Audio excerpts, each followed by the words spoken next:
Bismillahirrohmanirrohim. Assalamualaikum warahmatullahi wabarakatuh. Umur 35 tahun sampai 40 tahun ialah umur di mana kebanyakan kita mulai diuji. Ujian bisa datang dari ibu atau bapak, jatuh sakit, kematian, atau dari pasangan hidup, perceraian, jatuh sakit, pertengkaran, atau dari anak-anak yang meningkat remaja.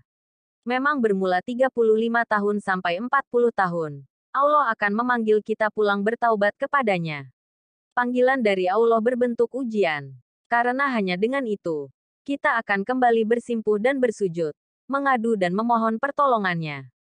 Orang yang bijak akan memperbaiki diri dan amalannya, memperbaiki hubungan dengan ahli keluarga dan pasangannya, berhemat menyimpan untuk hari tuanya.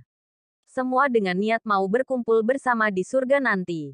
Orang yang kurang bijak tetap terlena dan langsung tak membuka hati terhadap panggilan Allah, malah tetap terlena dengan kemewahan dunia, berkumpul dengan rekan-rekan dan kurang memberi perhatian kepada suami atau istri atau anak-anak. Di Al-Quran Surat Al-Ahqaf ayat 15 Allah berfirman, "Dan kami wajibkan manusia berbuat baik kepada kedua ibu bapaknya. Ibunya telah mengandungnya dengan menanggung susah payah dan telah melahirkannya dengan menanggung susah payah. Sedang di saat mengandungnya berserta dengan menyusuinya dalam masa 30 bulan. Setelah ia besar sampai ke peringkat dewasa yang telah sempurna kekuatannya dan sampai ke peringkat umur 40 tahun. Berdoalah ia dengan berkata, 'Wahai Tuhanku, ilhamkanlah daku supaya tetap bersyukur akan nikmat-Mu yang Engkau kurniakan kepadaku dan kepada ibu bapakku.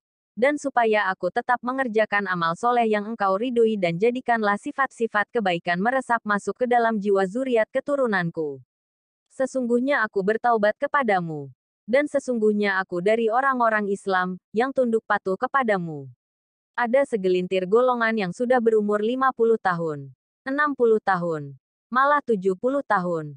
Masih memikirkan mobil mewahnya, tanaman duriannya, ternak kerbaunya, harta-hartanya, anak-anak dan cucu-cucunya.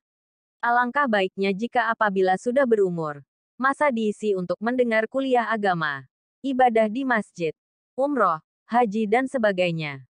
Ada yang masih merasakan diri muda belia, melayani nafsu yang marak menyala padahal kerut dan uban dah tumbuh merata.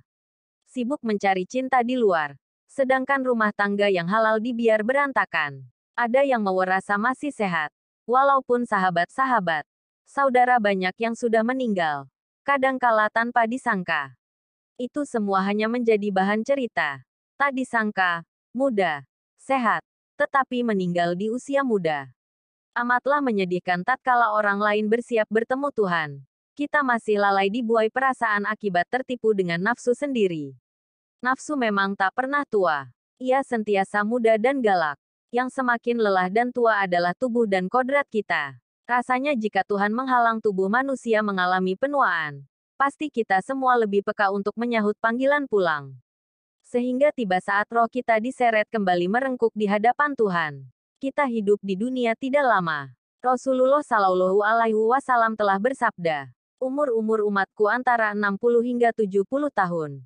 Dan sedikit orang yang bisa melampaui umur tersebut. Hadis riwayat Ibnu Majah, 4236. Kalau sekarang kita rasa 35-40 tahun atau 70 tahun itu lama, bagaimana setelah alam barzah atau akhirat juga kita dibangkitkan dan hidup dalam waktu yang sangat lama.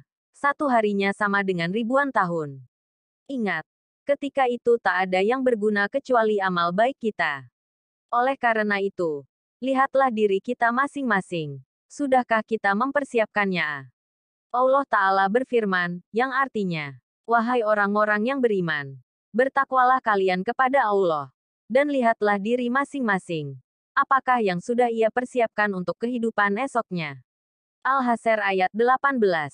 Semoga ini menjadi pengingat bagi kita semua untuk lebih mendekatkan diri kepada Allah serta memperbaiki amal ibadah kita.